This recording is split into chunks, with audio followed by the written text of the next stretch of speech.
තෙරුවන් සරණයි. ගෞරවනීය මහා සංඝරත්නයන් සමාව අවසර ශ්‍රද්ධා බුද්ධ සම්පන්න කාරුණික පින්වතුනි.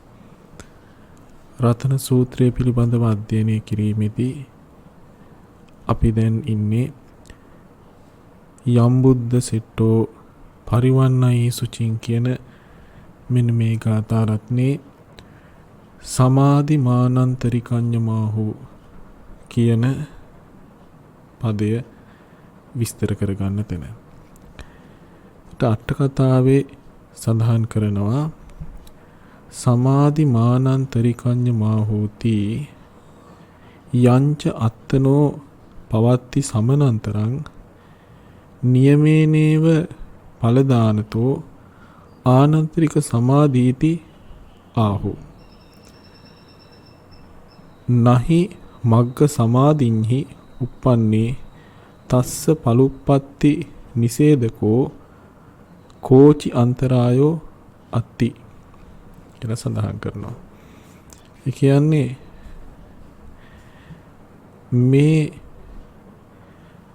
සමාධි මානන්තරිකඤ්ඤමාහු කියන පදය හැදෙන්නේ ආනන්තරික සමාධි සහ ච යන නිපාතය ආහු යන ක්‍රියාපදය කියන මෙන්න මේ පද එකතු වීමෙන් තමයි සංදි වීමෙන් තමයි සමාධි මානන්තරිකඤ්ඤමාහු කියන පදය නිර්මාණය වෙන්නේ. එතන ආනන්තරික සමාධි කියලා හඳුන්වන්නේ බුදුදහමේ ලෝතර බුදුරජාණන් වහන්සේ විසින් හඳුන්වා දෙන්නේ ලෝකෝත්තර මාර්ග සිතේ තියෙන ලෝකෝත්තර මාර්ග සිත තමයි බුදුරජාණන් වහන්සේ ආනන්තරික සමාධිය කියලා හඳුන්වන්නේ. අට කතාවේ පැහැදිලි කරන අය ආනන්තරික සමාධි මානන්තරිකඤ්ඤමාහු යනු යමක් තමන්ගේ පැවැත්මට අනතුරුව ඒකාන්තයෙන්ම ඵලය ලබා දීම වශයෙන් ආනන්තරික සමාධියයි පවසයි. කියන්නේ යම්කිසි ධර්මයකට පුළුවන් නම් තමන්ගේ පැවැත්මට අනතුරුවම තමන්ගේ ඵලය ලබා දෙන්න. එන්නේ ශක්තිය ඇති ධර්මය හඳුන්වනවා ආනන්තරික සමාධි කියලා. එතකොට අපි දන්නවා සතර පරමාර්ථ ධර්ම ගත්තාම සතර පරමාර්ථ ධර්ම ප්‍රධාන කොටස් තුනකට බෙදෙනවා අභිධර්මයේදී. විපාක ධම්ම, විපාක ධම්ම සහ නේව විපාකන විපාක ධම්ම කියලා. විපාක ධම්ම කියලා කියන්නේ කුසලයක හෝ අකුසලයක ඵලය වශයෙන් ලැබුණ දේ හඳුන්වනවා විපාක ධර්මයක් කියලා. විපාක ධර්ම බවට පත් වෙන්නේ විපාක සිත් 36 සහ තත්සම්පයුක්ත චෛතසික 38.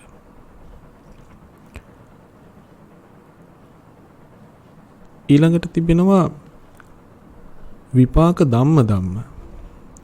විපාක ධම්ම කියලා කියන්නේ මතු විපාක දීමේ ස්වභාවය ඇත්තා වූ ධර්ම. ඒ කියන්නේ කුසල ධර්ම සහ අකුසල ධර්ම.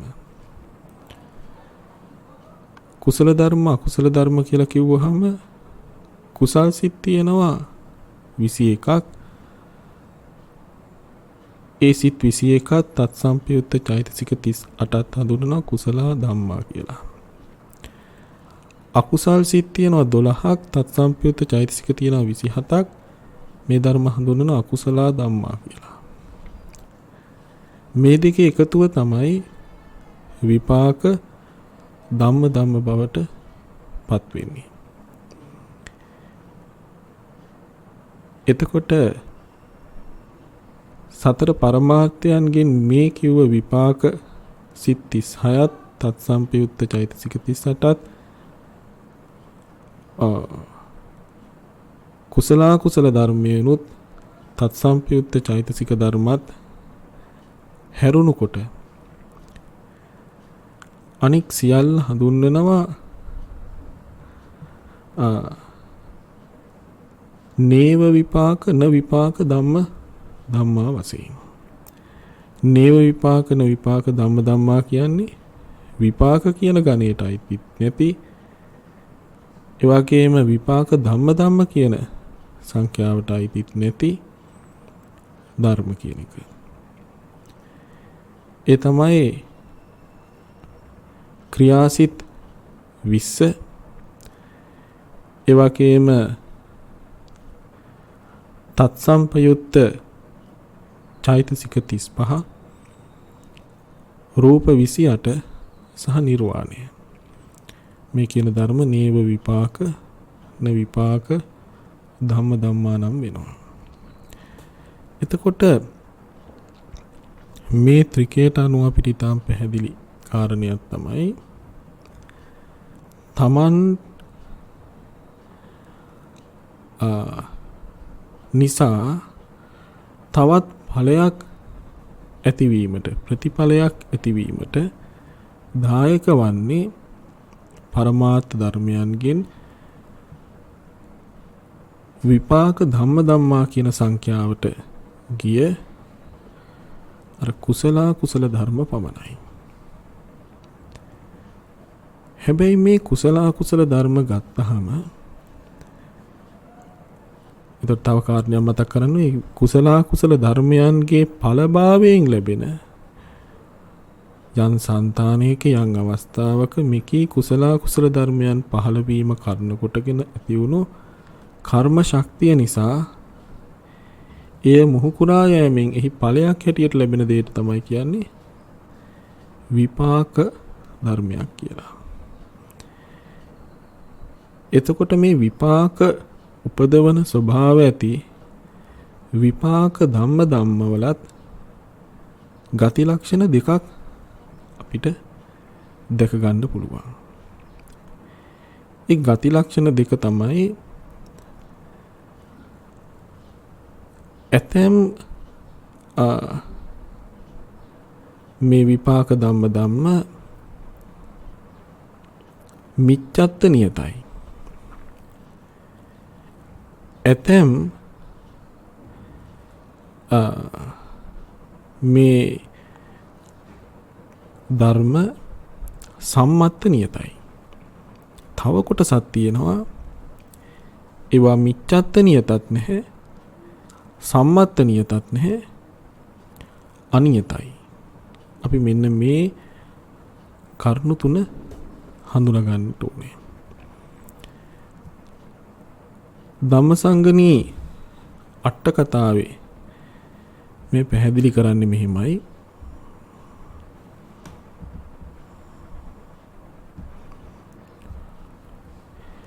මිච්ඡත්තත්තිකේ හිතසුඛාවහා මේ භවිස්සන්තිති එවං ආසිසිතාපි තථා අභාවතු අසුභාදීසු යේව සුභන්තියාති විපරීත පවත්තිතෝච මිච්ඡා ස්වභාවාති මිච්ඡත්තා. මිච්ඡත්ත කියලා කියන්නේ මේ ලෞකික ලෝකෝත්තර කුසල ධර්මයන් අතර තියෙනවා ඇතැම් කොටසක් මට මේන් සැප ලැබෙනවාය කියලා යහපත ප්‍රාර්ථනා කරගෙන කරපු කටයුතු. නමුත් එහෙම ප්‍රාර්ථනා කරගෙන කළාට මොකද එයින් ලැබෙන ප්‍රතිඵලය යහපත් වෙන්නේ නැහැ. කරන පුද්ගලයන් යහපතක් වෙයි කියලා හිතාගෙන කළාට එයින් යහපතක් වෙන්නේ නැහැ.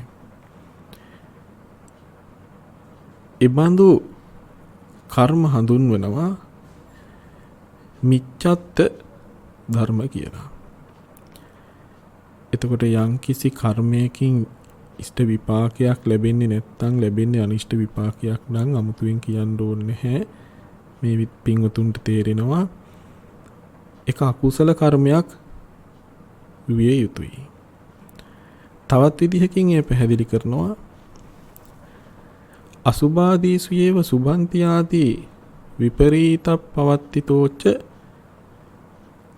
මිච්ඡා ස්වභාවාති මිච්ඡත්තා. ඒ වගේම මේ අකුසලය කරන පුද්ගලයාගේ සිත අසුභ දේ සුභයි ආදී වශයෙන් වැරදි විදිහට පැවති නිසාත් එම ධර්ම හඳුන්වනවා මිච්ඡත්ත ධර්ම කියලා. එවැනි ධර්ම විපාක දානේ සති ඛණ්ඩ බේදානන්තරමේව විපාක දානතෝ නියතා මිච්ඡත්තාචතේ නියතාචාති මිච්ඡත්ත නියතා. එතකොට ඒ අතරින් එවැනි කර්ම අතරින් විපාක දීමේදී ඛණ්ඩ බේදානන්තර මේව කියන්නේ යම්කිසි එබඳු අකුසලයක් කරගත්ත පුද්ගලයාගේ ඒ භවයේහි ප්‍රතිසන්දි ජනක කර්මයේ බලයෙන් පැවතාපු ස්කන්ධ පරම්පරාව බිඳියමත් සමග ඒ කියන්නේ ඒ භවයේ චුතියට අනතුරුවම විපාක දෙන බැවින් ඒව හඳුන්වනවා නියතා ධම්මා කියලා. එතකොට යම් මිත්‍යත්ව වූද නියත වූද ධර්ම තියෙනවා නම් ඒව හඳුන්වනවා මිච්ඡත්ත නියතා ධම්මා කියලා. එතකොට මේ කර්ම අතර තියෙන කොටසක් ඒවා මිච්ඡත්ත නියත ධර්ම. සියලු කර්ම මිච්ඡත්ත නියත වෙන්නේ නැහැ. මිච්ඡත්ත නියත වෙන්නේ අනිෂ්ට විපාක ගෙන දෙන විපරීත සිතකින් සිද්ධ කරපු වැරදි අවබෝධයකින් සිද්ධ කරපු අකුසල ධර්ම කොටසක් විතරයි. සියලු අකුසලුත් නෙමෙයි. ඒ අකුසල කර්මයේ සිද්ධ කරපු භවයෙහි කෙලවර චුතියෙන් අනතුරුවම විපාක දෙන්න සමත් තරම් ගරුක වූ අකුසල කර්ම විතරයි මිච්ඡත්ත නියත වෙන්නේ. ඒ කියන්නේ නියත මිත්‍යා දෘෂ්ටිය සහ පංචානන්තරීය පාප කර්ම කියන මෙන්න මේ 6. උත්ත විපරීතේන අත්තේන සම්මා ස්වභාවාති සම්මත්තා. මේන් මට සුවය ඇති වෙනවා. අරකේ විරුද්ධ පැත්ත. මේන් මට සුවය ඇති වෙනවයි කියලා හිතාගෙන සැපය පිණිස පවතිනවයි කියලා හිතාගෙන යම්කිසි කෙනෙක් ඒ කුසල කර්මෙහි යෙදුනොත් ඒකාන්තයෙන් මේ විදිහටම ඉෂ්ට විපාකයක්ම ලැබෙන. අසුභදී අසුභයි වශයෙන් අනිත්‍යදී අනිත්‍යයි වශයෙන් යථා ස්වභාවයෙන් දකිමින්ම අවිපරීතව විකෘතිතාවයකින් තොරව මනස පැවැත්වීමෙන් ඇති කරගත්ත ධර්මයක් නම් ඒක හඳුන්වනවා සම්මත්ත ධර්මයක් හැටියට. යහපත් ස්වභාවය ඇති නිසා. එහෙනම් මේ පක්ෂ කිසිම අකුසලයක් තියෙන විදිහක් නැහැ. මේ පක්ෂයේ තියෙන්න පුළුවන් කුසල ධර්ම විතරයි. හැබැයි කුසල ධර්ම අතරිනුත් සම්මත්තාච තේ නියතාච අනන්තරමේව ඵලදානේනාති සම්මත්ත නියතා. යම් කිසි ධර්මයක් සම්මත්ත වෙනවා නම් අර කියපු විදිහට යහපතුත් වෙනවා. ඒ වගේම තමන්ගේ පැවැත්මට අනතුරුවම, ඒ කියන්නේ දේක පැවැත්ම කියලා කියන්නේ උපාද තිති භංග කියන ෂණත්‍රය. මේ ෂණත්‍රය ඉක්ම ගිය ගමන් එය අභාවයට යනවා. එතකොට යම් කිසි ධර්මයක් මේ ෂණත්‍රයට පැමිණිලා ඉක්ම යෑමත් එක්කම භංගයට අනන්තරවම තමන්ගේ විපාකය ලබා දෙනවා නම්, ඵලය කියන්නේ එකයි, විපාකය ලබා දෙනවා නම්, ඉබඳු කුසල ධර්ම හඳුන්වනවා සම්මත්ත නියත කුසල ධර්ම කියලා. නැත්නම් සම්මත්ත නියතා ධම්මා කියලා. කුසල් සිත් 21ක් තිබුණට මේ කුසල් සිත් 21කින් සියලු කුසල ධර්මයන් එහෙම සම්මත්ත නියත වෙන්නේ නැහැ. කාමාවචර මහා කුසල් සිතක් ඇති කරගත්තා කියලා, මහග්ගත කුසල් සිතක් ඇති කරගත්තා කියලා, ඒ කුසල් සිත තිති භංග කියන ෂණත්‍රයටපත් වෙනවත් එක් ෂණත්‍රේ උපාද තිති භංග කියන ෂණත්‍රේ ඉක්ම යනවත් එක්ක මේකේ භංගයට අනතුරුවම සමානතරව අනන්තරව එහි විපාක සිත උපදින්නේ නැහැ. ඒකට කලක් යනවා. තා සුළු කාලයක් වෙන්න පුළුවන්, දීර්ඝ කාලයක් වෙන්න පුළුවන්, කාලය ගත වෙනවමයි. එතකොට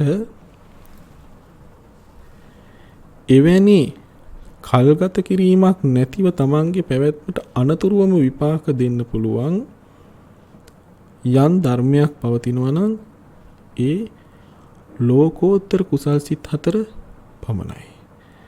මේ ලෝකෝත්තර සිත් කුසල් සිත් 4 තමන්ගේ පැවැත්මට අනතුරුවම විපාක දෙනවා.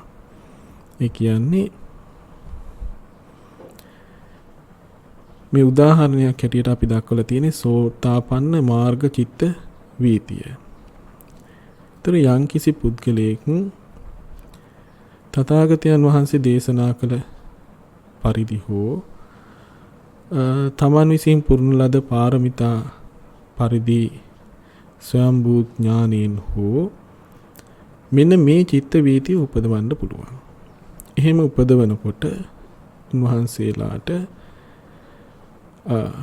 පළමුව සංස්කාර ධර්මයක් අරමුණු කරගෙන භවංග සංස්කාර ධර්මයක් භවංග సంతානෙ වැඩිම නිසා භවංග චලනය සිද්ධ වෙනවා. ඉන්නතුරුව භවංග උපච්ඡේදය සිද්ධ වෙනවා. ඉන්නතුරුව ඒ සංස්කාර ධර්මය අනුමුණු කරගෙන මනෝද්වාරා වජ්ජන නමින් සිතක් පහළ වෙනවා. ඒ වගේම ඉන්නතුරුව මතු ලැබිය යුතු මාර්ගයට ලෝකෝත්තර කුසලයට පරිකර්ම වශයෙන් කාමාවචර ඥාන සම්පයුක්ත කුසල් සිත් 4න් එකක් ඇති වෙනවා. අර මනෝද්වාරයෙන් ගත්ත සංස්කාර ධර්මය අනිත්‍ය හෝ දුක්ඛ හෝ අනාත්ම වශයෙන් ගෙන ඊළඟට මාර්ගයට ආසන්න බැවින් උපචාර නම් වූ සිතක් පහළ වෙනවා.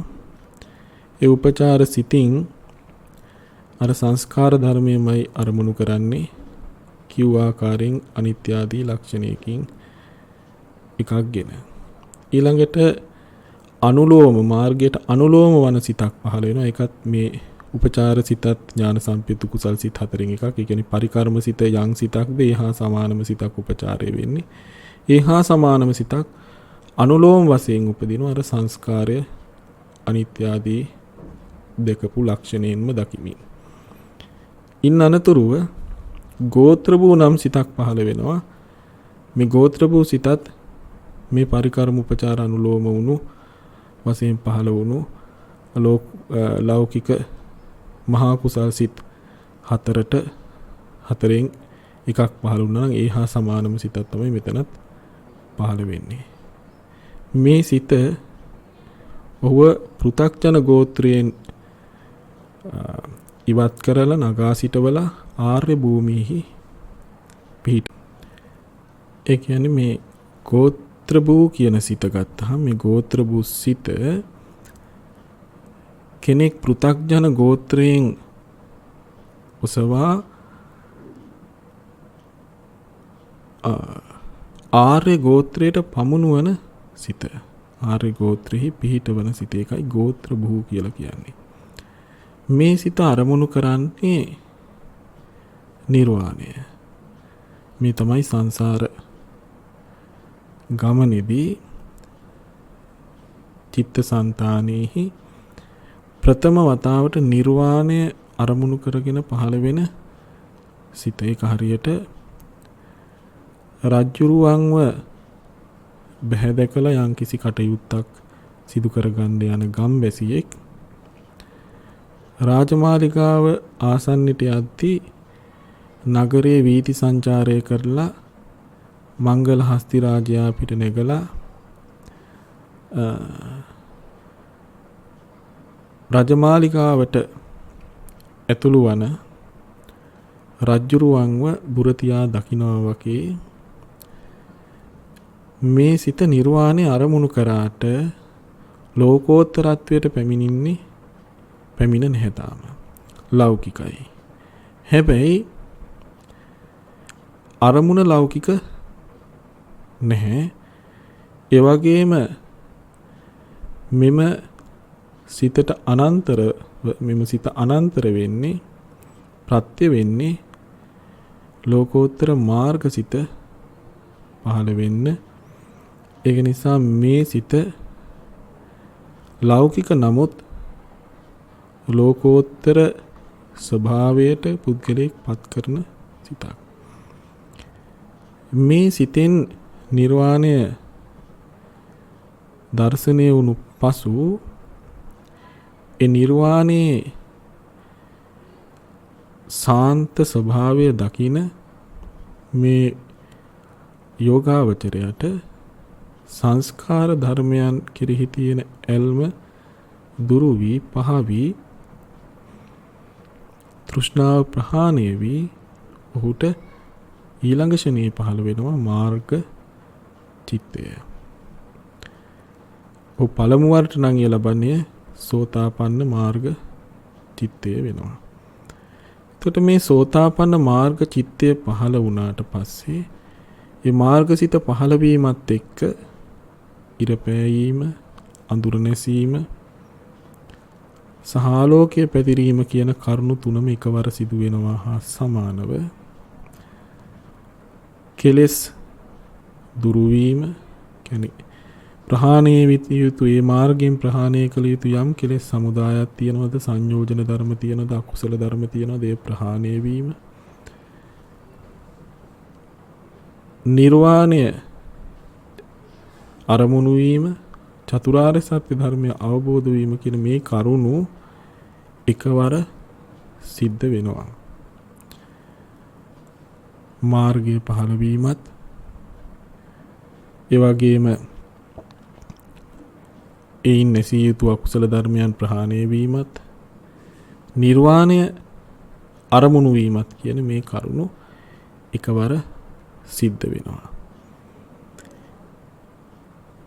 ඒ කරුණ සිද්ධ කරන්න පළවෙනියටම පහළ වෙච්ච සිත සෝවාන් මාර්ග සිත. දෙවෙනි වර නම් ඒක සකදාගාමී මාර්ග සිත. තුන්වෙනි වර නම් ඒක අනාගාමී මාර්ග සිත. හතරවෙනි වර නම් ඒක අරිහත් මාර්ග සිත. හතර වතාවකට වැඩිය මාර්ග සිත් එක సంతානයක සත්වයකට පහළ වෙන්නේ නැහැ කිසිම අවස්ථාවක. මෙන්න මේ සෝවාන් ආදී මාර්ග සිත් පහළ වෙනාම එය පහළ වෙන්නේ අනික් සිතක් වගේම හේතු ප්‍රත්‍යයන්ගෙන් හට ගන්නවා, පවතිනවා, බිඳෙනවා. ඒ උපාද තිති භංගයට යන්නේ අනික් සිත් වලට වගේම සමාන කාලයක්මයි. අඩු වැඩි බවක් නෑ. හැබැයි මේ කුසල් සිත ඇති වෙලා පැවතිලා නැති වෙලා ගියාට පස්සේ තමන්ගේ පැවැත්මට අනතුරුවම අනන්තරව ඊළඟට තමන්ගේ ඵලය ලබා දෙනවා. ඒ කියන්නේ සෝතාපන්න මාර්ගඥානය නැත්නම් මාර්ග කුසලය ඇති වුණා නම් එයට අනන්තරව ඇති වෙන සිත ඒකාන්තයෙන්ම සෝතාපන්න ඵලසිත. මේ සිත් දෙක අතර කිසිදු වෙලාවක වෙනත් නාම ධර්මයක් පහළ වෙන්නේ නැහැ. වෙනත් චිත්ත චෛතසික පහළ වෙන්නේ නැහැ. ඒ වගේම ඇත්තෙන්ම වෙනත් චිත්තයක් පහළ වෙන්නේත් නැතුව ඔහු චුතියටපත් වෙන්නේත් නැති නිසා භවංග පාත වීමක් ඇත්තෙත් නැති නිසා එකම භවයේ තුල තමයි මේ ඇති වෙන්නේ. ඒක නිසා ඇත්තටම කාලයනුත් අතරක් මෙතන ඇත්තේ නැහැ. අනික් සිත් වලට යන කාලයම තමයි මෙහි තියෙන්නේ. මෙහි භංගයට අනතුරුවම ඵලසිතේ උප්පාදය සිද්ධ වෙනවා. මෙන්න මේ සිත් දෙක ගත්තහම මෙන්න මේ මාර්ගසිත තමන්ට අනතුරුවම ලැබෙන ඵලසිතේ සමාධිය ඉපදවීමේ ඵල සමාධිය ඉපදවීමේ ශක්තියෙන් යුක්තයි. වෙන කිසිම කුසලයකට අකුසලයකට සමත්කම කරන්න බෑ, හපංකම කරන්න බෑ. එන්න ඒ ගුණයෙන් තමයි තථාගතයන් වහන්සේ මේ මාර්ගසිත ආනන්තරික සමාධියකින් තමන්ගේ පැවැත්මට අනතුරුවම ලැබෙන ලෝකෝත්තර සමාධියකින් යුක්තය කියලා දේශනා කළේ. මෙහෙම තමයි ඇත්තටම අකාලිකෝ කියන ධර්මයේ තියෙන ගුණය. අකාලික කියන එකට විවිධ කෙනා තමන්ගේ දන්න විදිහට විවිධ අර්ථකථන සැපයුවට ධර්මෙ පැහැදිලි කරන්නේ අකාලික කියන ගුණය. මෙන්න මේ මාර්ග චිත්තය පහළ වුණහම ලෝකෝත්තර මාර්ග කුසලයේ ඇති වුණහම තමාගේ පැවැත්මට අනතුරුවම තම විපාකීය දිය හැකි බැවින් කල් නොයවා විපාක දෙන අර්ථයෙන් තමයි අකාලික කියලා කියන්නේ. ඒ නිසා ඊම් පේනවා මේ දෙක අතර කාලයෙන් අතරක් ඇත්තෙත් නෑ. යම් මොහොතක මාර්ගසිතේ භංගය වෙනවද ඉන් අනතුරුවම ඵලසිතේ උප්පාදය සිද්ධ වෙනවා. ඉතින් එතන ඒ කාරණයක් මෙතනදී තාම අපිට වැදගත් වෙනවා. ඒ කාරණය නිසා තමයි මෙතනදී මේ අංගුත්තර නිකාය අට කතාවේ අකාලිකෝති න කාලාන්තරේ ඵලදායකෝ කියලා පැහැදිලි කරන්නේ. අකාලික කියන්නේ කාලයෙන් අතරක් නැතිව ඵලය දීම් අර්ථයෙන්ය කියලා සඳහන් කරන්නේ ඒකයි. ඒ වගේම විසුද්ධි මාර්ගයේදී මේ පැහැදිලි කරනවා ධම්මානුස්සති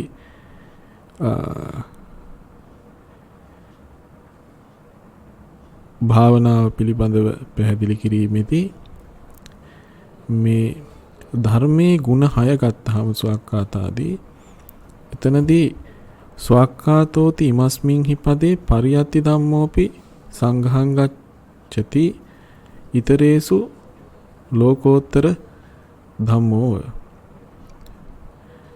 මේ ස්වක්කාත කියන පදයේ මේ ධර්මයේ ගුණ 6 ගත්තාම ස්වක්කාත කියන පළවෙනි පදේ පරියත්ති ධර්මය හා ලෝකෝත්තර ධර්මය කියන ධර්ම දෙකම. පරියත්ති ධර්මය කියන්නේ බුද්ධ දේශනය. ලෝකෝත්තර ධර්මය කියන්නේ ප්‍රතිවේදය සහ සාක්ෂාත් කරගන්නා වූ නිර්වාණය. එතකොට මෙන්න මේ කරුණු දෙකම සංග්‍රහ වෙනවා. හැබැයි අනෙක් පදවල ස්වක්කාතෝ එතකොට සන්දිට්ඨිකෝ අකාලිකෝ ඒහිපස්සිකෝ ඕපනයිකෝ පච්චත්තං වේදිතබ්බෝ විඤ්ඤූහි කියන සෙසු ධර්මරත්නෙහි ගුණ වලින් කියවෙන්නේ ලෝකෝත්තර ධර්මයන් පිළිබඳව. එතකොට සුවක්කාත කියන ගුණය පරියත්ති ධර්මයටත් තියෙනවා ලෝකෝත්තර ධර්මයටත් තියෙනවා. සන්දිට්ඨික ආදී ගුණ පහ ලෝකෝත්තර ධර්මයන්ට තමයි පවතින්නේ. එතකොට විසුද්ධි මාර්ගයේ මේ අකාලික කියන ගුණය පැහැදිලි කරන්නේ මෙහිමයි. අත්තනෝ ඵලදානං සන්ධාය නාස කාලෝති අකාලෝ. තමන්ගේ ඵලය ලබා දීම සඳහා ඔහුට කාලයක් නැත්තේ අකාල නම් වේ. යම්කිසි කුසල ධර්මයකට තමන්ගේ ඵලය දීම සඳහා කාලයක් නැත්නම් ඒකට කියනවා අකාල කියලා. අකාලෝ යේව අකාලිකෝ. ඒ ගුණය තියෙන නිසා අකාල කියන පදෙම අකාලිකෝ කියලා භාවිතා කරනවා. න පංචාහ සත්තාහාදි වේදං කාලං කේපෙත්වා පලන් දේති. දින 5ක් 7ක් වගේ පරක්කු වෙලා ඵලය දෙනවා නෙමෙයි. අත්තනෝ පන පවත්ති සමනන්තරමේව ඵලදෝති උත්තං හෝති. තමන්ගේ පැවැත්මට අනතුරුවම කියන්නේ තමන්ගේ උපාදිත තිභංග කියන ශනත්‍රයට අනතුරුවම ඵලය දෙන්නේ යයි කියන ලදී. අතවා අත්තනෝ ඵලදානේ පකට්ටෝ කාලෝ පත්තෝ වස්සාති කාලිකෝ. තවත් ක්‍රමයකින් තමන්ගේ ඵලය දීමට යම් කුසල ධර්මයකට කාලය වශයෙන් දුරක් පැමිණියේ නම් එයට කාලික කියලා පාවිච්චි කරනවා. නමුත් මේ ලෝකෝත්තර ධර්ම විශේෂෙහි එහෙම කාලයක් ඇත්තේ නැහැ. ඒක නිසා මේ ලෝකෝත්තර කුසල් සිත් හඳුන්වනවා අකාලික කියලා. කෝසෝ ලෝකියෝ කුසලෝ ධම්මෝ. එකයි සඳහන් කළේ මේ තමන්ගේ ඵලය ලබා දීම සඳහා යම් දුරක් කාලයක් පැමිණියේ යමෙකුටද එය කාලිකයි. කෝසෝ කවරෙක්ද ලෝකියෝ කුසල ධම්මෝ. ලෞකික කුසල ධර්ම තමයි එහෙම කල්ගත වීමක් තියෙන්නේ. අයම්පන මේ ලෝකෝත්තර කුසල් ගත්තාම අයම්පන සමනන්තර පලත්තා න කාලිකෝති අකාලිකෝ. එහෙම නැතිව තමන්ට අනතුරුවම ඵලය දෙන බැවින් කාලයක් නැත්තේ අකාලික නම් වේ. ඉදම් මග්ගමේව සන්දාය උත්තං. මේ ලෝකෝත්තර සියලු ධර්මන සඳහා නෙමෙයි කියන ලද්දේ ලෝකෝත්තර මාර්ග කුසල් 4 පිළිබඳවයි මේ සඳහන් කළේ කියලා විසුද්ධි මාර්ගේ පැහැදිලිවම සඳහන් කරනවා. ඉතින් මේ කාරණය අපි තව බැලුවොත් අපි අර කලින් සඳහන් කළා මිච්ඡත් නියත සම්මත්ත නියත වශයෙන්ුත් එතකොට එතෙන්ට ගිහාම දැන්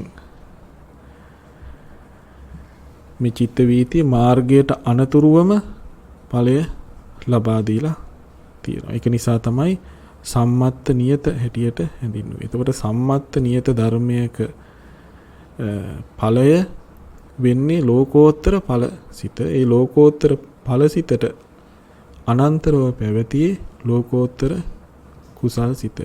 කිසිම ලෞකික කුසලයකට තමන්ගේ පැවැත්මට අනුතුරුව ඵලය දෙන්න පුළුවන් කමක් නැහැ. දැන් අපි අර මිච්ඡත් නියතා ගැනත් කතා කළා. ඒ පිළිබඳව බැලුවහම දැන් මේ මොනවද සම්මත්ත නියත ධර්ම මිච්ඡත් නියත ධර්ම කියලා.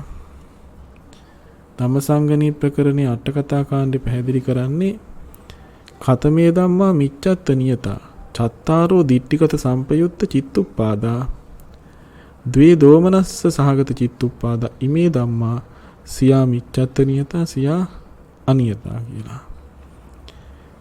ඒ කියන්නේ මේ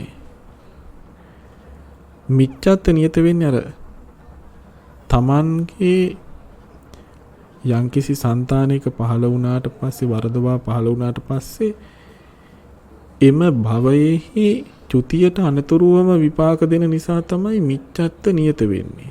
ඒක කවදාවත් වෙනස් වෙන්නේ නැහැ. අනිවාර්යෙන් මේ භවයේ චුතියට අනතුරුව එම අකුසල කර්මය තමයි විපාක දෙන්නේ. මොනවද ඒ ධර්ම? දිට්ඨිගත සම්පයුත්ත චිත්තුප්පාදා.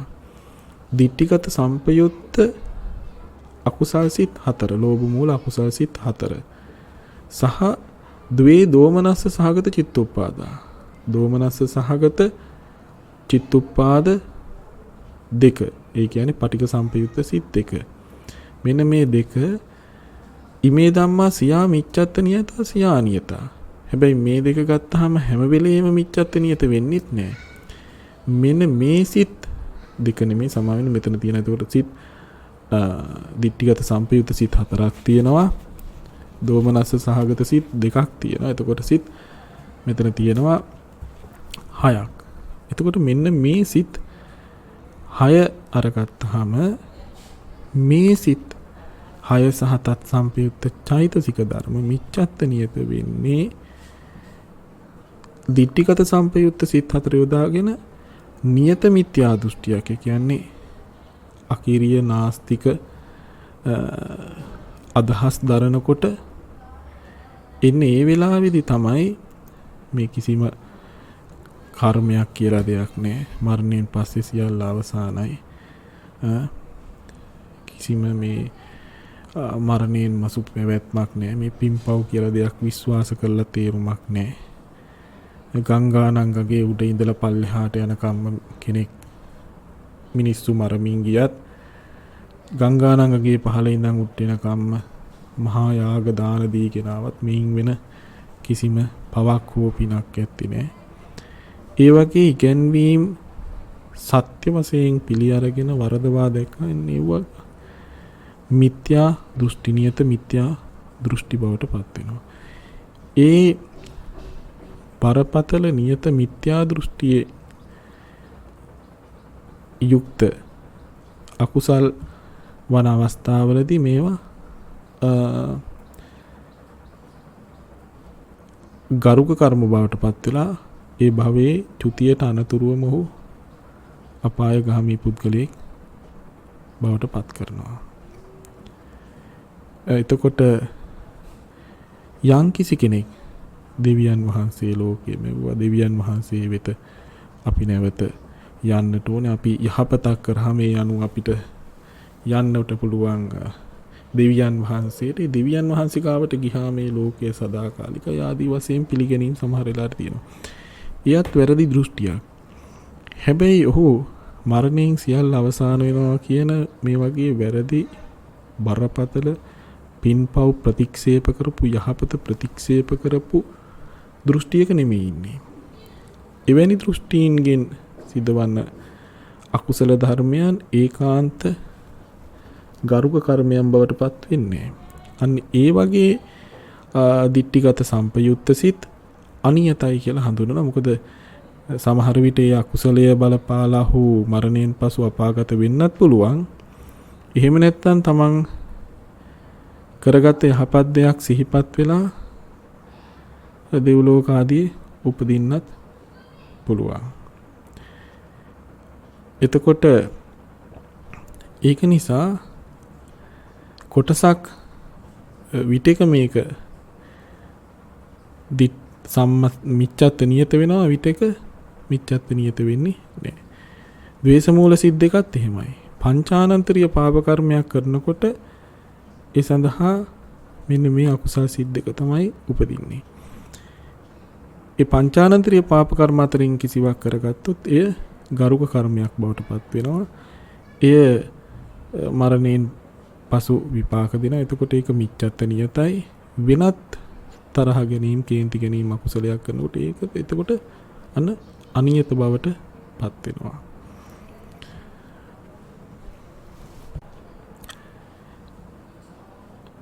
ඊළඟට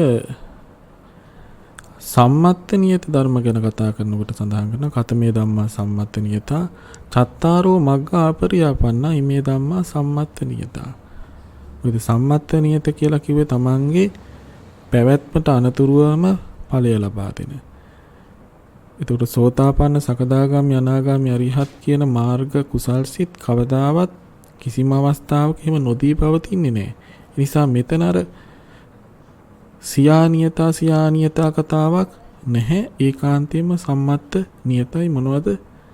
ලෝකෝත්තර මාර්ග සිත් 4 සහ තත් සම්පයුක්ත චෛතසික ධර්මය. අනියත ධර්ම වෙන්නේ චත්තාරෝ දිට්ඨිගත විප්පයුත්ත ලෝභ සහගත චිත්තුප්පාදා පරමාර්ථ ධර්මයන් අතරින් දිට්ඨිගත විප්පයුත්ත සිත් 4 තියෙනවානේ. අනේ විප්පයුත්ත සිත් 4ත් ඒ වගේම විචිකිච්ඡා සහගත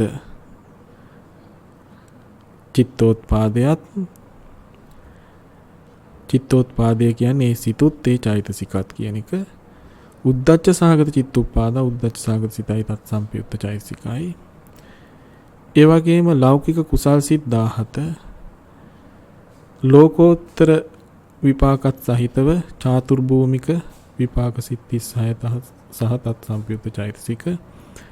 ඒ වගේම ක්‍රියාසිත 20 සහ තත් සම්පයුක්ත චෛතසික රූප 28 නිර්වාණය කියනවා. මෙහෙම සම්මත්ත නියත මිච්ඡත්ත නියත වශයෙන් බෙදීමක් නෑ. ඒක නිසා ඒවා අනියත ධර්ම වෙනවා. එතකොට අකුසල් සිත් අතරින් සමහර ඒවා අනියතමයි.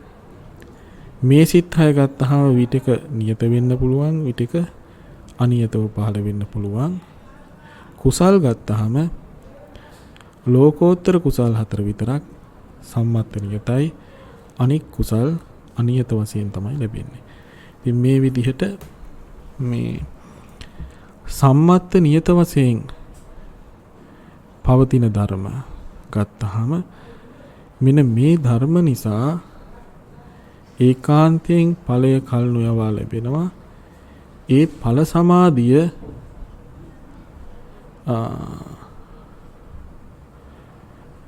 සමාධිය මේ මාර්ගසිතට අනන්තරව ලැබෙන නිසා මේ මාර්ගසිත හඳුන්වනවා ආනන්තරික සමාධි කියලා. එතකොට ආනන්තරික සමාධි වශයෙන් සඳහන් කරන්නේ මාර්ග කුසල් සිත් 4.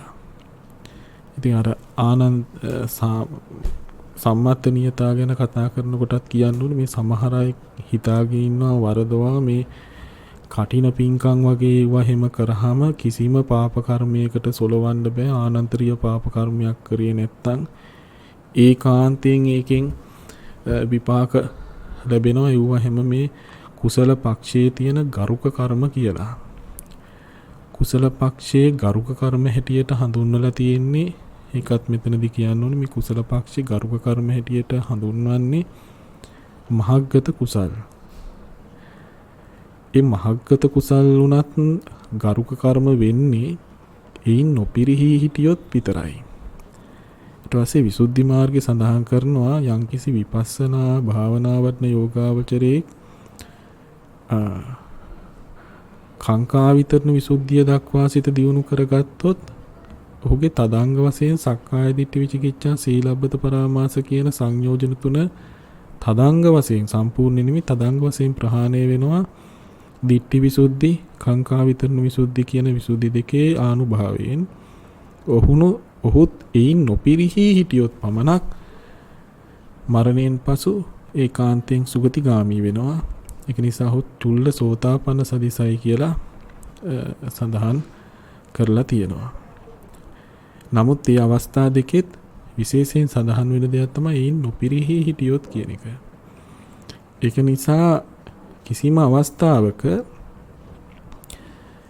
කුසල් පැත්තේ ඒ ධර්ම සම්මත්ත නියත වෙන්නේ තමන්ගේ පැවැත්ම අනතුරුව විපාක දීමක් ගැන කුසල් පැත්තේ කතා කරන්නේ නැහැ. මොකද අනියත බවක් තියෙන නිසා, නියතත්වයක් නැති නිසා ලෝකෝත්තර මේ කුසල් පැත්තේ කතා කරනකොට මේ තමන්ගේ පැවැත්මට අනතුරුව විපාක දෙන මාර්ග කුසලයේ විතරයි සම්මත්ත නියත වශයෙන් කතා කරලා තියෙන්නේ. භවයේ කෙරවල චුතියට අනතුරු විපාක දෙන යමක් ගැන ඇත්තටම කතා කරලා නැහැ.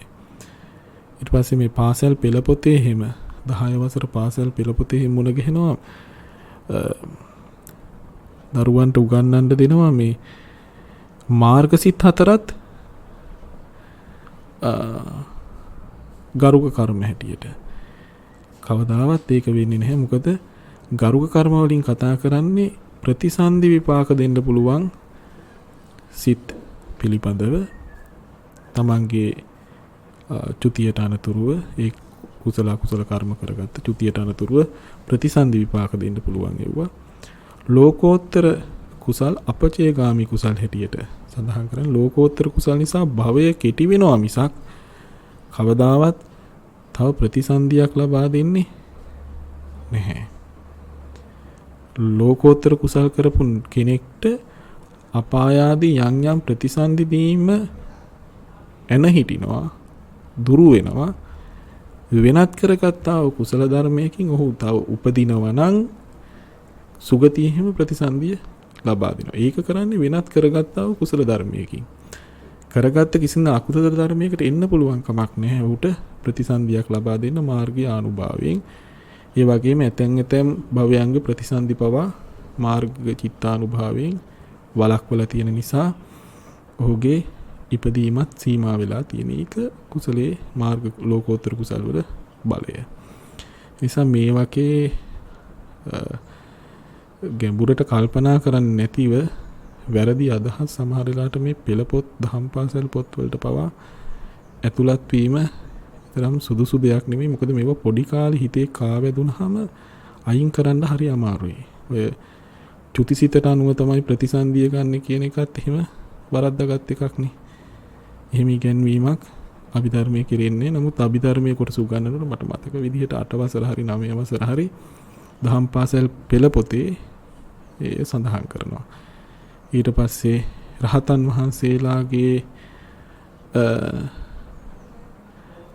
වහන්සේලාට ඇති වෙන සිත් තමයි ක්‍රියාසිත කියලා උගන්වනවා. ඒකත් වැරදි. මොකද මනෝද්වාර ආවර්ජන හා පංචද්වාර ආවර්ජන කියන ආවර්ජන ක්‍රියාසිත දෙක සියලු සත්වයන්ට පහළ වෙනවා. සිත් ඇති සචිත්තක සියලු සත්වයන්ට පහළ වෙනවා. ඒ වගේ මේවා කරුණු අධ්‍යයනය කරන්නේ නැතුව යම් අයගෙන් නිකන් අහගත්ත පමණින් දැනුමක් ඇති කරගන්න හොඳ නෑ. පොඩ්ඩක් ක්‍රමානුකූලව ඉගෙන ගන්න ඕනේ. නැත්තම් ඒවා කාවැදුනහම සමහර වෙලාවට වැඩිහිටි වයසට ආවහම හරි අමාරුයි පැහැදිලි කරලා දෙන්න. ධර්මානුකූලව නිවැරදිව ඒවට අදාළ ස්ථානයන් පෙන්නලා දක්වලා පැහැදිලි කරලා දුන්නා සමහර වෙලාවට මනසට යන්නේ නැති ගතියක් තියෙන අර කුඩා කාලේ මනසට වැරදි අදහස් ඇතුල් කරාම. ඒක නිසා විශේෂයෙන් ඒ වගේ තැන්වල ඒ ග්‍රන්ථ සම්පාදනය කිරීමේදී පරිස්සම් වෙනවා නම් තාමත්ම සුදුසුයි අත්‍යවශ්‍ය කාරණයක්. ඉතින් මෙතනදිත් සිහිපත් කරන මේ කටන පින්කම් වගේ දේවල් වලින් විශාල කුසලයක් සිද්ධ වෙනවා. නමුත් ඔය අනවශ්‍ය ඉලිප්පීමක් සමහර වෙලාවට මේ අකමැත්තෙන් උනත් කියන්න ඕනේ අනවශ්‍ය ඉලිප්පීමක් සමහර වෙලාවට මේවාට කරලා උලුප්පලා තියෙනවා. එයින් සමහර වෙලාවට මේ වැරදි අදහසක් තමයි ඇවිදිලා තියෙන්නේ. බොහෝ පව් කරලා අර වගේ පින්කමක් කරලා එයින් මිදෙන්න පුළුවන් කමක් නැහැ. මරණයෙන් පසු ප්‍රතිසන්දිය අපායගාමී නොවී තියෙන එක විශ්වාස කරන්න පුළුවන් අර වගේ කුසලයක් කරගෙන ඉන්න පිරිහි සිටියොත් සහ සෝතාපන්න තත්වයට පත් වුණොත් පමණයි. ඒක නිසා එයත් සිහිපත් කරගන්න ඕනේ. මේ විදිහට තමයි මේ ආනන්තරික සමාධි කියන එක සඳහන් වෙන්නේ අට කතාවේ. මේතර මේ සමාධි මානන්තරිකඤ්ඤ මාහූ කියන පදයෙන් කියවෙන්නේ ඔන්න ඔය කාරණය. ඒ පිළිබඳව තවදුරටත් සඳහන් කරන නහි මග්ග සමාධින්හි උප්පන්නේ තස්ස පලුප්පත්ති නිසේදකෝ කෝචි අන්තරායවත්. යම් කිසි කෙනෙකුට මෙන්න මේ විදිහට මේ ගමනේදී මේ චිත්ත වීතියේ මේ මාර්ග චිත්තය ඇති වුණාට පස්සේ ඉන් අනතුරුවම ඵලයේ ඉපදීමට බාධා කරන, ඒ නිෂේධ කරන, වළක්වන කිසිම අන්තරාය කර ධර්මයක් පහළ වෙන්නේ නැහැ. ඒකාන්තයෙන් මාර්ගයට අනුතුරුව ඵලය ලැබෙනවාමයි කියලා සඳහන් කරන. කොහෙද සඳහන් වෙන්නේ? අභිධර්ම පිටකයේ පුද්ගල පඤ්ඤාති ප්‍රකරණේ මේ පිළිබඳව සඳහන් කරනවා. තිතකප්පි වශයෙන්. තිතකප්පි කියන්නේ කවුද? අයංච පුද්ගලෝ සෝතාපට්ටි ඵල සච්ච කිරියාය පටිපන්නෝ වස්ස කප්පස්සච උඩ්ඩයිහන වේලා අස්ස නේවතාව කප්පෝ උඩ්ඩයිහිය යාවා යම් පුද්ගලෝ න සෝතාපට්ටි ඵලං සච්ච කරෝති අයං උච්චති පුද්ගලෝ තිතකප්පි කියලා හඳුන්වනවා. ඒ කියන්නේ ලෝකේ ඉන්න තිතකප්පි කියලා පුද්ගලයෙක්. තිතකප්පි කියන්නේ කවුද? මේ පුද්ගලයා සෝතාපට්ටි ඵල සච්ච කිරියාය පටිපන්නෝ වස්ස. ඒ කියන්නේ සෝතාපට්ටි ඵලය සාක්ෂාත් කර ගැනීම සඳහා පිළිපන්නෙක් වේ. මොකද්ද මේ පිළිපන්න කියන්නේ? මේ කියපු විදිහට තමන්ගේ సంతානේ සතර සතිපට්ඨාන ආදී බෝධිපාක්ෂික ධර්මයන් ක්‍රමානුකූලව ප්‍රගුණ කරගෙන ඇවිදිලා මෙන්න මේ මාර්ග චිත්ත වීතිය පහළ වෙලා උට. මේ මාර්ග චිත්ත වීතියේ භවංග චලන භවංග උපච්ඡේදයන්ගෙන් අනතුරුව මේ වීති සිත් මනෝද්වාරා වචන පරිකර්ම උපචාර අනුලෝම ගෝත්‍ර භූ සහ මාර්ග චිත්තය දැන් ඔහුට පහළ වෙලා තියෙන්නේ. ඔහුට ඵල සච්ච කිරියාය පටිපන්නෝ. දැන් ඔහු ඵලය සාක්ෂාත් කර ගැනීම සඳහා මාර්ගයට පිවිසලා ඉන්නේ. දැන් ඔහු මේ මාර්ගයේ ඉන්නවා. මේ මාර්ගයේ සිටන වෙලාවේදී කප්පස්සච උඩ්ඩයන වේලා අස්ස. ඒ වෙලාවේ මේ කල්පය විනාශ වෙන්නත් નિયમિતයි.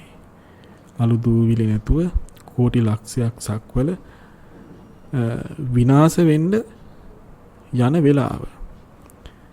හැබැයි නේවතාව කප්පෝ උඩ්ඩය යවායම් පුද්ගලෝ නසෝතාපට්ටි ඵලං සච්ච කරෝති. විඤ්ඤාං විදිහකින් මෙන්න මේ සෝතාපට්ටි මාර්ගයට පහළ වීමත් සමගම ඒ කල්පයත් විනාශ වෙන්න નિયમિત නම්, ඒ කියන්නේ මේ මාර්ගසිතේ චුතියත් එක්කම කල්පෙහි විනාශයත් සනිටුහන් වෙන්න નિયમિત නම් ඒ මොහොතේ සිද්ධ වෙන්නේ නැත කියනවා. හේතුවයි මේ ඵලය ලැබිය යුතු නිසා ඔහු විසින්. ඒක නිසා මෙසේ විනාශ වෙන්න තියෙන කල්පය වුණත් ඉදිරියට යනවයි කියලා කියනවා. ඵලසිත දෙකක් හෝ තුනක් අවම වශයෙන් ඇති වෙනවා මේ බඳු පුද්ගලයෙකුට. ඒ ඵලසිත ඇති වෙලා සිත භවංග පාත වෙලා ඒ පුද්ගලයාට චුතිසිත පහළ වෙන තුරු ඒ භවය ඒ කල්පය විනාශ වීම ප්‍රමාද වෙනවා කියලා සඳහන් කරනවා. එතකොට එක් අයෙක් ඒ කල්පයේ අවසානයේ හිම හිටියොත් ඔහු නිසා කල්ප විනාශය පවා නවතිනවා. ඒක කියන තිතකප්පි කියලා. හැබැයි ඒක වෙන්නේ නැහැ. මොකද ඒ බඳු කාලයක මෙසේ මාර්ගඵලලාභීන් පහළ වීමක් ගැන සඳහන් වෙන්නේ නැති නිසා. නමුත් ඒ බඳු ආනුභාවයක් මේ මාර්ග චිත්තයන්ගේ පහළ වෙනවා. හැබැයි ඉතින් එතන මේ කරුණ මට එච්චර අවබෝධයක් නෑ. දැනුයි මේ කල්පනාවටයි මේ කතා කරන ගමන් ඉතින් අපි ඇත්තට මේ මනුස්ස ලෝකයේ පිළිබඳව කතා කළාට තව මාර්ගඵලලාභී බ්‍රහ්මයන් සිටින අවස්ථාවල් තියෙනවා. ඒක නිසා වුන් ඒ කල්පයෙන් තවත් කල්පයකට ගමන් කරන්න සමහර වෙලාවට අකමැති වෙන්න පුළුවන්. නැවතත් ප්‍රතිසන්දියක් කරා යන්න. ඒ නිසා ඔවුන් යම්කිසි සෝවාන් ආදී, මොකද මේක මේ කියන්නේ සෝතාපන්න මාර්ගයට විතරක් නෙමෙයි, සබ්බේපි මග්ග සමන්ගිනෝ පුද්ගලෝ තිතිකප්පිනෝ. සෝවාන් මාර්ගයේදී පමණක් නෙමෙයි, කෙනෙක් සකදාගාමි මාර්ගයට පැමිණලා සකදාගාමි ඵලය ලැබෙන්න තියෙනවා නම් ඒ අතරතුර කල්ප විනාශය වෙන්නේ නැහැ. අනාගාමි වෙලා අනාගාමි ඵලය ලැබෙන්න තියෙනවා නම් ඒත් කල්ප විනාශය වෙන්නේ. අරිහත් මාර්ගය ලැබලා අරිහත් ඵලය ලබන්න තියෙනවා නම් ඒ අතරතුර කල්ප විනාශය වෙන්නේ නැහැ කියන එක. එතකොට යම්කිසි උත්තමෙක් ඒ බ්‍රහ්ම ලෝකවල සමහර වෙලාවට ඒ සඳහා උත්සාහ දරමින් ඒ කාලවකවානු වල ඉන්නවා වෙන්නත් පුළුවන්කම තියෙනවා. මේක මනුස්ස ලෝකෙහිම නොවුනට ඒ කාල සීමාව තුල. ඉතින් ඒ නිසා මේ පුද්ගලයන් හඳුන්වනවා තිත කප්පි කියන වචනයෙන් හඳුන්වලා තියෙනවා. එතකොට ඒක නිසා මේ ඵලය ඉපදීමට බරපතලම හානිය වෙනවා නම් වෙන්න පුළුවන් කල්ප විනාශයක් තුලින් කල්ප විනාශයවත් සිද්ධ වෙන්නේ. අනුම තරමේ සෝවාන් මාර්ගයේ සිටින පුද්ගලයෙකුගේ හිස කඳින් වෙන් කළොත් ඔහුගේ කඳ හිසින් වෙන් කරන්න පුළුවන් කමක් ඇත්තේ නෑ. මාර්ග චිත්තානුභාවයෙන් එයත් වලකිනවා කියන එකයි අපි සලක ගන්න ඕනේ. කිසිම ආකාරයකින් ඵල සමාධියටපත් නොවි ඔහු මරණයට පත් වෙන්නේ නෑ. මේ වගේ මහා ආනුභාව සම්පන්න දෙයක් තමයි මේ සෝතා මේ මාර්ග සිත් කියලා හඳුන්වන්නේ. ඉතින් ඒ නිසා තමයි තථාගතයන් වහන්සේ මේ මාර්ග සිත මෙතරම් පරිවන්නයි වර්ණනා කරන්නේ.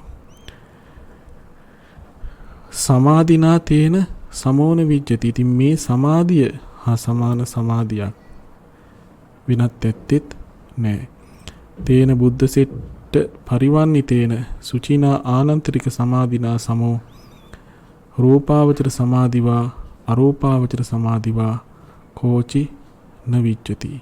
මේ බුදුරජාණන් වහන්සේ වර්ණනා කරපු මේ මාර්ගසිත හා සමාන රූපාවචර සමාධියක් හෝ අරූපාවචර සමාධියක් හෝ කිසිවක් දකින්න ඇත්තෙත් නෑ. කස්මා කුමක්යෙන්ද තේසම් භාවිතත්තා තත්ත බ්‍රහ්ම ලෝකයේ උප්පන්නස්සාපි පුන නිර්යාදීසු උප්පත්ති සම්භවතු. ඒකාමාවචර මේ රූපාවචර අරූපාවචර මහග්ගත කුසල් කර ගැනීම නිසා නිර්යාදී සදහටම මිදීමක් නෑ. බඹලෝක උපදින්න පුළුවන්. නමුත් එයින් නැවත චුත වෙලා යම් දවසක නිර්යාදියේ උපදින්න. නමුත් මේ මාර්ග කුසල් නැති කරගත්තාම කිසි කලෙකත් ඒ බඳු ස්වභාවයකට පත් වෙන්නේ නැහැ. ඒකයි අර පතව්‍යායක රජ්‍යේන සග්ගස්ස ගමනේනවා ආදී වශයෙන් බුදුරජාණන් වහන්සේ ධම්මපදේ පැහැදිලි කරන්නේ. ඉමස්සච අරහත් සමාධිස්ස භාවිතත්තා අරිය පුද්ගලස්ස සබ්බුප්පත්ති සමුග්ඝාත සම්භවතු.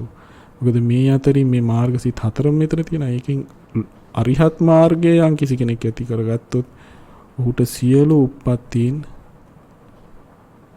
විනාශයට අභාවයට පත් වෙනවා. තස්මා සුත්තන්තරේපි. නිසා වෙනස් සූත්‍රවලත් යාවතා භික්ඛවේ ධම්මා සංකතා අරියෝ අට්ටංගිකෝ මග්ගෝ තේසං අග්ගමක්ඛායති ආදී.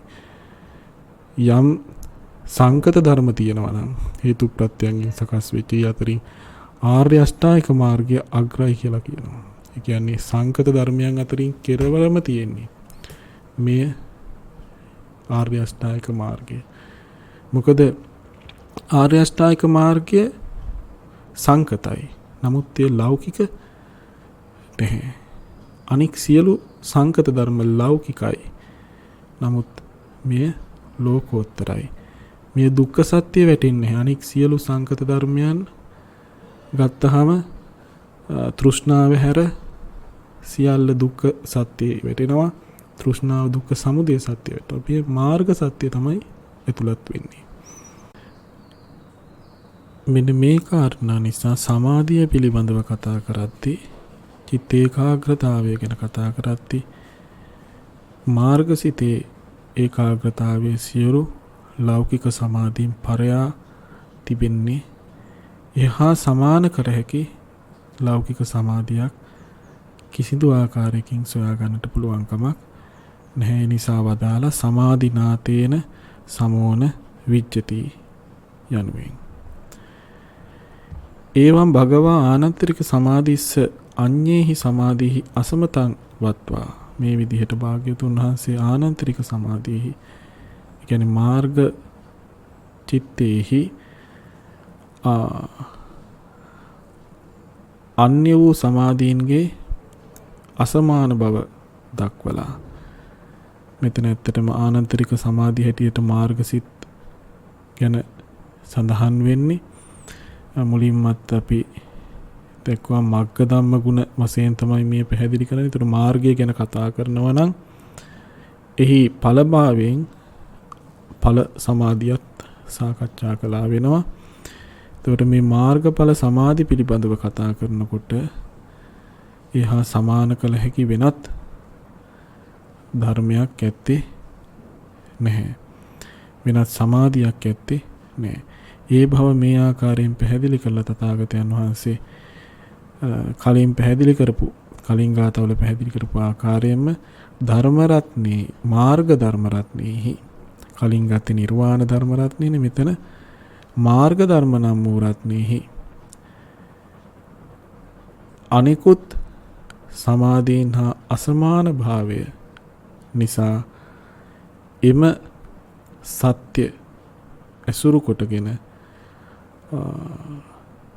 සත්‍යක්‍රියාවක් සිද්ධ කරනවා බුදුරජාණන් වහන්සේ. ඉදම්පි ධම්මේ රතනං පනීතං ඒතේන සච්චේන සුවත්ති හෝතු කියලා තථාගතයන් වහන්සේ සත්‍යක්‍රියා කරනවා. තස්සත්තෝ පුබ්බේ උත්තනයනේ වේතබ්බොහි අර්ථය කලින් කියූ පරිදි දත යුතුය. ඉමිස්සාපි අත්තාය ආනා කෝටි සතසහස්ස චක්කවාලේසු අමනුස්සෙහි පරිග්ගහිතාති. ඒ වගේම මතක තබා ගන්න ඕනේ මිහියානුභාවයත් මෙහි අනසකත් කෝටි ලක්ෂයක් සක්වල මනුෂ්‍යයන් විසින් පිළිගත්තා කියලා කියනවා. එතකොට මෙතනදී බුදුරජාණන් වහන්සේ මේ මාර්ග ධර්ම රත්නේහි මාර්ග නම් වූ ධර්ම රත්නේහි සමාධියෙන් අනිකුත් සියලු සමාධීන් පරයා නැගෙනවද එන්නේ ඒ අර්ථයෙන් එහි රතන භාවය අනික් සමාධි රත්නයන් හා අසමාන භව කියන මේ සත්‍ය භවයේ සත්‍ය බලයේහි පිහිටා තමයි මෙම සත්‍යක්‍රියාව සිදු කරන ලද්දේ කියන එක අපි තේරුම් ගන්නට ඕනේ. මේ ධර්ම මාර්ගය වෙන කිසිම ශාසනයක පහළ වෙන්නේ නැහැ. සමනෝ නත්ති බාහිරේ කියලා සඳහන් කරනවා. වෙනත් කිසිම ශාසනයක මේ මාර්ගය පහළ කරන්නේ නැති නිසා සත්‍ය වශයෙන්ම සමිත පාපෝති සමනෝ කියලා පාපයන් සමනය කළ ශ්‍රමණයන් දැක ගන්න පුළුවන් කමක් නැහැ. මොකද මාර්ගය පහළ නොවෙන නිසා කෙලෙස් සමනය කරන්න. එයයි සම්බුද්ධ ශාසනයේ පවතින විශේෂය වෙන්නේ. ඉතින් මේ ගාථාවේ අර්ථය අපි බැලුවොත් කෙටියෙන් නැවත යම් බුද්ධ සෙට්ටෝ පරිවන්නයි සුචින් සමාධි මානන්තරිකඤ්ඤමාහු සමාධිනාතේන සමෝන විජ්ජති ඉදම්පි ධම්මේ රතනම් පනීතං ඒතේන සච්චේන සුවත්ති හෝතු. මේ අර්ථයෙන්නේ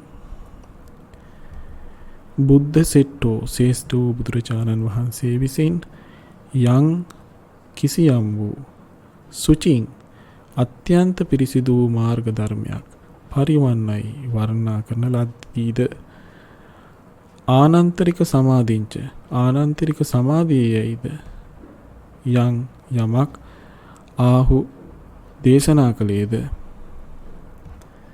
තේන සමාධිනා එම සමාධිය සමග සමෝ සමාන වූවක් නවිජ්ජති විද්‍යාමාන නොවේ.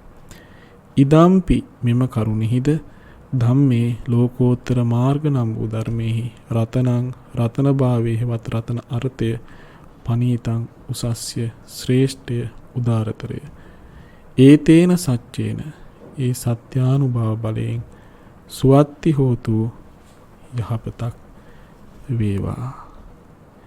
ඒකාන්තයෙන්ම ඒ සත්‍යානුභාව බලයෙන් ඔබට මට පමණක් නෙමේ මේ විශ්වයේ සිටින සියලු සත්වයන්ට යහපතක්ම වේවා. විශේෂයෙන් මේ අවස්ථාවේ මේ මනුෂ්‍ය වර්ගයා මුහුණ දී තිබෙන ව්‍යසනයෙන් අත මිදෙන්නට පිහිටක් වේවා, උපකාරයක්ම වේවා කියලා අපි ප්‍රාර්ථනා කරමු.